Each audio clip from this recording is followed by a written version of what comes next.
ఒక దేశంలో ఒక ఏడు కరువు ఏర్పడింది.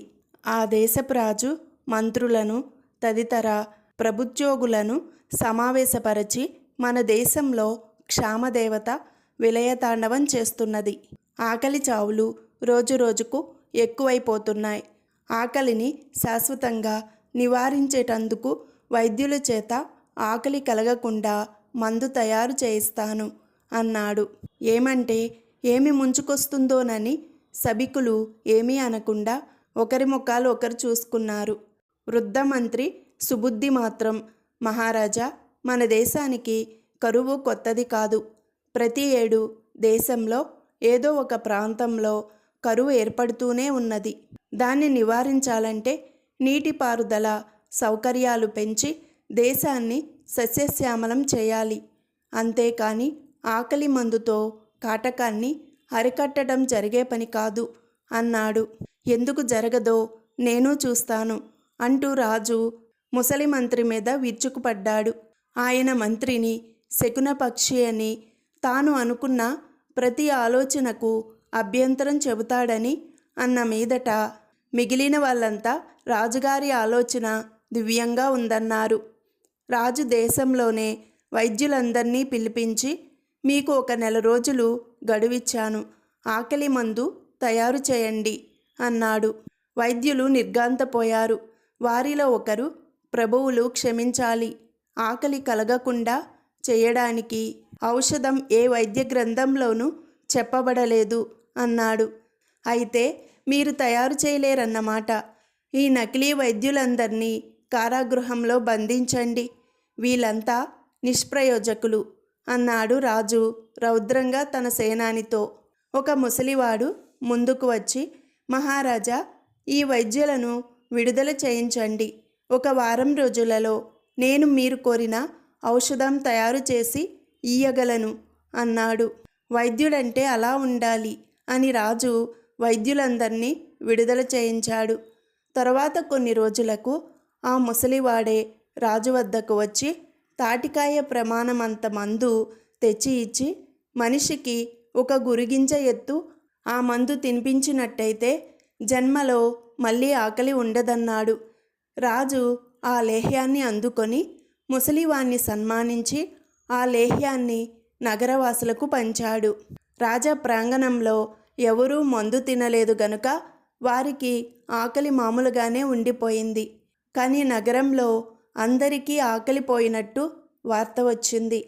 వృద్ధ మంత్రి రాజు వద్దకు వచ్చి, మహారాజా, ప్రజలు పని పాటలు మానివేశారు. వారికిప్పుడు ఆకలి బాధ లేదు కనుక ఎంతసేపు వినోదాలలోనూ వేడుకలలోనూ నిద్రలోనూ కాలం గడుపుతున్నారు. చిన్న పెద్ద తారతమ్యం పోయింది అన్నాడు. అన్నింటికన్నా పెద్దది ఆకలి సమస్య పోయింది కదా అన్నాడు రాజు. మరి 2 రోజులకు మంత్రి రాజుతో, మహారాజా, అందరూ కులవృత్తులు మానేశారు. నేతగాళ్ళు బట్టలు నేయడం లేదు, మంగళ్ళు క్షురకర్మ చేయడం లేదు. ప్రజలు గడ్డాలు మీసాలు పెరిగి అరణ్య మృగాలులాగా ఉన్నారు. అన్ని వస్తువులకు కరువు ఏర్పడింది. వెనుక తిండి గింజలు మాత్రమే లేవు. ఇప్పుడు ఏ వస్తువు దొరకటం లేదు. దొరికితే ఎత్తుకెత్తు బంగారం పోసి కొనవలసి వస్తుంది అన్నాడు. రాజు ఈ మాటలు విని ఏమీ అనకుండా ఊరుకున్నాడు. మరో రోజు మంత్రి రాజుతో, మహారాజా, ప్రజలు శాసనధిక్కారం చేసి తిరగబడుతున్నారు. అరాజకం ఏర్పడుతున్నది అన్నాడు. రాజుకు కోపం వచ్చింది. ప్రజలు ఇంత కృతజ్ఞులా? సైన్యాన్ని సిద్ధంగా ఉంచమని సేనాపతికి చెప్పండి అన్నాడు ఆయన. ఇంకా మనకు సేన ఎక్కడున్నది మహారాజా? సైనికులలో చాలా భాగం కొలువు చాలించుకొని వెళ్ళిపోయారు అన్నాడు మంత్రి.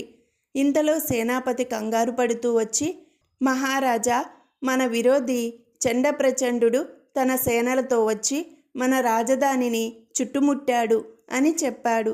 ఇప్పుడు ఏం చేసేటట్టు అన్నాడు రాజు ఆదుర్దాగా. శత్రువుకు లొంగిపోవడం తప్ప గత్యంతరం లేదు మహారాజా అన్నాడు సేనాపతి. అతను ఇలా అంటుండగానే శత్రు సైనికులు వచ్చారు. వాళ్ళ నాయకుడు రాజును సమీపించి, మీ రాజ్యం మాకు హస్తగతమైంది.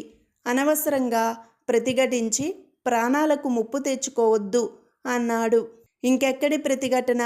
ఈ ఆకలి మందు నన్ను గతికి తెచ్చింది. నేనిప్పుడు మీకు బందీని అంటూ రాజు కదిలాడు. అంతలో ఊతకర్ర పొడుచుకుంటూ ముసలి వైద్యుడు వచ్చి, ఆకలి మందు అన్ని అనర్థాలకు మూలమని నేను చెబితే విన్నారా మహారాజా అన్నాడు. అందుకే అనుభవిస్తున్నాను అన్నాడు రాజు. ఇప్పటికైనా అసలు విషయాన్ని గ్రహించారు, సంతోషం అంటూ వైద్యుడు తన వేషాన్ని తీసేశాడు. ఆయన మంత్రి సుబుద్ధే. ప్రభువులు క్షమించాలి, మంత్రాలకు చింతకాయలు రాలవు, మందుమాకులతో ఆకలి సమస్య తీరదు. మీ చేత సరి అయిన ప్రణాళికలు అమలు జరిపించాలని ఈ నాటకం ఆడాం. శత్రు సైనికులందరూ మన సైనికులే. మీరు ఎవరికీ బందీ కారు. దేశ సంపదను సద్వినియోగం చేయడానికి ప్రణాళికలు తయారు చేయించి దేశాన్ని సస్యశ్యామలం చేసి కాటకాన్ని రూపుమాపండి అన్నాడు మంత్రి సుబుద్ధి.